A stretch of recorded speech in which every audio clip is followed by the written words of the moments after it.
The other day, a secular artist went to church, he gave 100 million. It was all over the news. They literally gave him the microphone because he came to donate to the church. You see, nobody says anything about it. When the singers that you are condemning sees that, what do you think they will do? So you are telling me that the young guys in choir, they should not follow suit. They should not be like that secular guy that you honor because he had 100 million to give.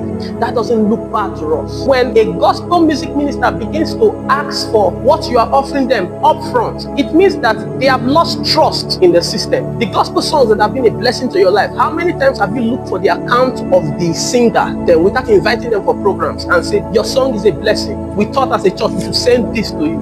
How many times have we done that? The gospel music ministers, am I saying they are perfect? Of course they are not.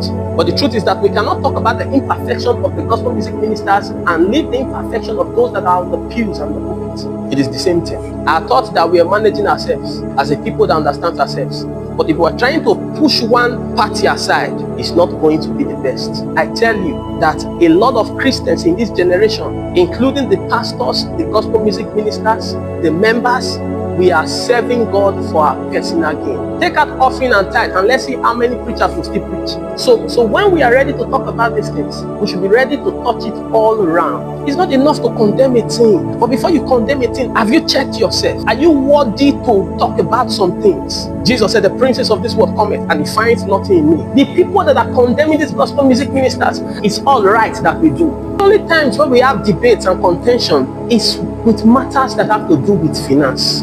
We never had issues with gospel music ministers until when it comes to the time of giving them money. You say they are charging. Let me tell you, children learn more from what you do than what you say. A child imitates the father, not what the father says. So whatever the gospel music ministers are doing, just know that they learned it somewhere. Maybe in other forms, when we correct ourselves, I think everything will fall in alignment. He says, who are you to judge another man's servant?